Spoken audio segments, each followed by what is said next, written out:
What I can tell you, colleagues, is scores of fires have hit my state harder than a wrecking ball. Many of them are still going on. These are not your grandfather's fires. They are bigger, they're hotter, they're more dangerous, they're more powerful. I never conceived growing up of fires leaping over rivers. And we had fires in our part of the country who reduced whole neighborhoods to ash and actually melted cars. There's nothing left there of a car. I mean, just picture what it means to get so hot that you're just melting, automobiles. And there is a connection between fire and the bill that I've introduced, 2828, the Malheur Community Empowerment for the Oahe Act. This is extraordinarily important in rural Oregon, Malheur County, where the Oahe flows and the canyon attracts thousands of visitors each year, is actually the poorest in my state and one of the counties hardest hit by the coronavirus. The bill is about two things. It's about preserving ranching and the ag way of life as an economic engine, growing the local economic engine, and also protecting the absolutely gorgeous places that are part of this region. Just extraordinary.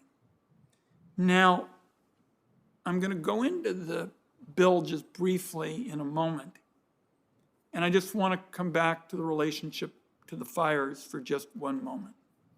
If the fires teach us anything, and the chair and I went through this morning because this is going to be a watershed moment with respect to this whole fire debate. If the fires teach us anything, it's that people who need jobs can and should be put to work restoring our public lands, preparing homes for fire resiliency, and shoring up rural communities against the encroachment of the pandemic.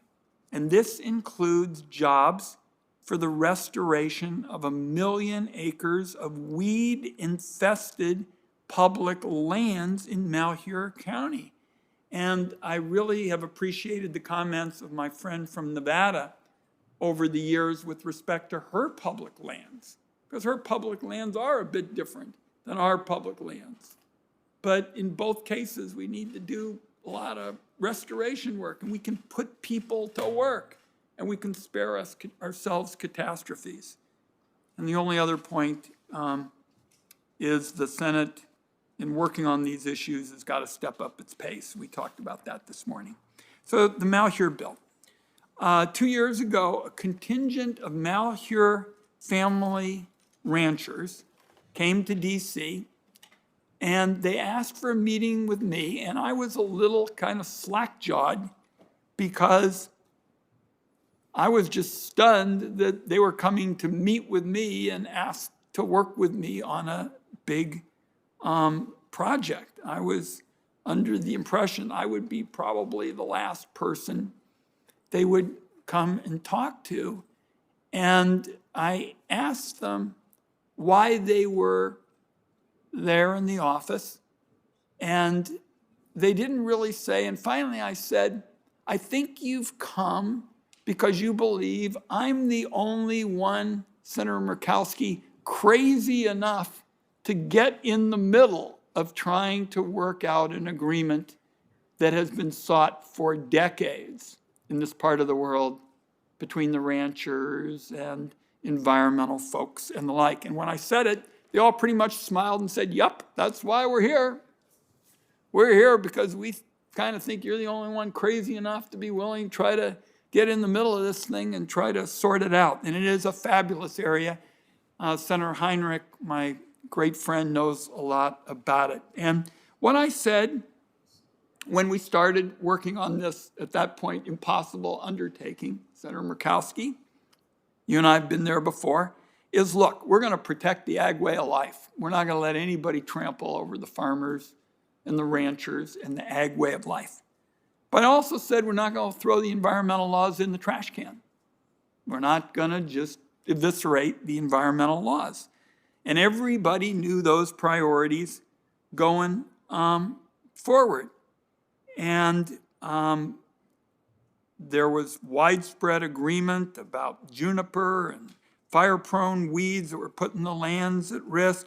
We heard ranchers dealing with visitors who would follow their GPS because it was risking their life to dangerous places. So we said we're going to have some loop roads to facilitate a safe visit to these wonderful sites without compromising them.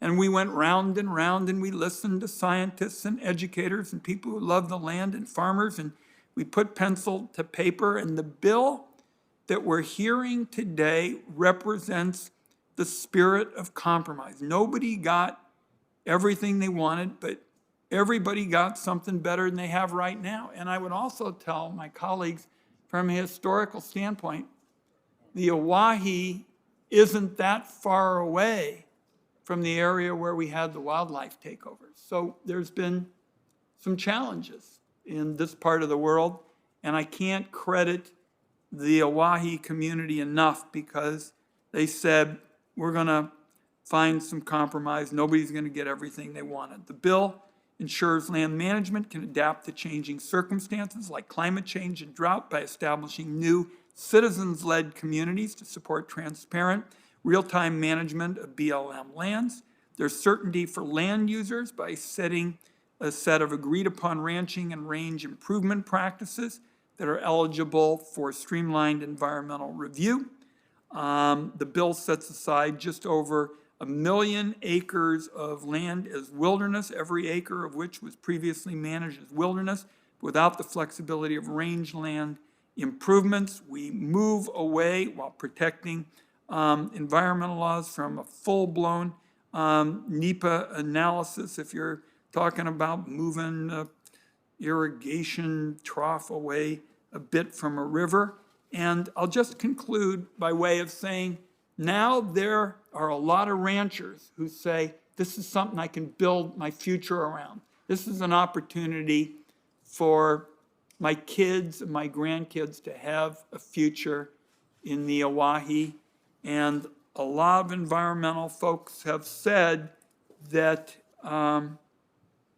they can live with this bill, and neither side would have written it. And the last point I would make, because when I started on this legislation, the chair was very gracious, and I told her that this was really important to me in a personal way, because our staffer, Mary Gautreau, who'd been with me for a quarter century, had been working on this for ages and ages. And when I went to visit her in her hospice bed, her whole wall was full of maps of the Oahe. The whole wall was filled with maps. She was talking to people and that was what she stood for. And people would talk to her, and she'd say, Ron's just going to stay at this thing until he gets both sides together, the ranchers and environmentalists. And I said, no. If we get them together, it's going to be because of Mary Gautreau. And I really want to get this bill passed, and we're all going to dedicate it to Mary. And Chair Murkowski, from the day that Mary passed, you've been in our corner on a lot of things. I just want to say thanks. Thank you, Chairman.